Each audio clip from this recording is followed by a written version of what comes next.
കോട്ടയത്ത് കനത്ത മഴയിൽ വീടിന്റെ മേൽക്കൂര തകർന്നു വീണു. അമ്മഞ്ചേരി നാൽപ്പാത്തി മലയിലാണ് അപകടമുണ്ടായത്. ബിനോയ് മാത്യുവിന്റെ വീടാണ് തകർന്നത്. ബിനോയ്ക്കും ഭാര്യയ്ക്കും 2 കുഞ്ഞുങ്ങൾക്കും പരിക്കേറ്റു. ആരുടെയും പരിക്ക് ഗുരുതരമല്ല. അഖിൽ കെ വിവരങ്ങളുമായി ചേരുകയാണ്. അഖിൽ, എപ്പോഴാണ് അപകടമുണ്ടായത്? എന്താണ് വ്യക്തമാകുന്നത്?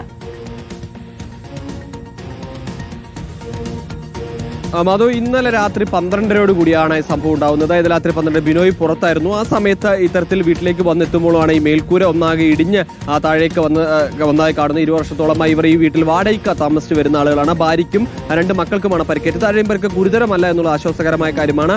എന്താണ് സംഭവിച്ചെന്നറിയില്ല. അതായത് ഈ വീട്ടുകാർ ബിനോയോട് നമ്മൾ സംസാരിച്ചപ്പോൾ അദ്ദേഹം തന്നെ പറഞ്ഞിരുന്നത് ഇത് കമ്പി അടക്കം ഇട്ട് വെച്ചിരുന്ന ഒരു വീടിന്റെ മേൽക്കൂരയാണ്. പെട്ടെന്ന് എന്താണ് സംഭവിച്ചെന്നറിയില്ല. പെട്ടെന്ന് ഇത് ഇടിഞ്ഞ് താഴേക്ക് വരികയായിരുന്നു എന്നുള്ളതാണ്. ആ സമയത്ത് ഈ ഭാര്യയും മക്കളും ഒക്കെ ഉള്ളിൽ ഉണ്ടാവുകയും ചെയ്തിരുന്നു. പിന്നീട് ബിനോയ് എത്തിയ ശേഷമാണ് ഇവർ ആശുപത്രിയിലേക്ക് കൊണ്ടുപോയത്. എന്തായാലും പരിക്ക് ഗുരുതരമല്ല എന്നുള്ളത് ആശ്വാസകരമായ കാര്യം തന്നെയാണ്. ഇന്നലെയൊക്കെ അതിശക്തമായ മഴയായിരുന്നു കോട്ടയത്തിന്റെ പല ഭാഗങ്ങളിലേക്കും പെയ്തിരുന്നത്. ഇന്നിപ്പോൾ കുറച്ച് ആശ്വാസമുണ്ട് എന്നുള്ളത് മാത്രമാണ്. അപ്പോൾ ഈ മഴയും ഒപ്പം തന്നെ മഴ ശക്തമായി പെയ്തതായിരിക്കാം കാരണമെന്നാണ്. എന്തായാലും ഇതിന്റെ വിഷയത്തെ മറ്റും ഭിത്തിക്കോ അല്ലെങ്കിൽ മറ്റു കാര്യങ്ങൾക്കോ കാര്യമായ പ്രശ്നം സംഭവിച്ചിട്ടുമില്ല. എന്തായാലും ഇന്നലെ രാത്രിയാണ് ഇത്തരത്തിൽ 12 കൂടിയാണ് ഈ സംഭവം ഉണ്ടായിരിക്കുന്നത്. മധു, അഖിൽ കെയാണ് വിവരങ്ങൾ നൽകിയത്. ദൃശ്യങ്ങൾ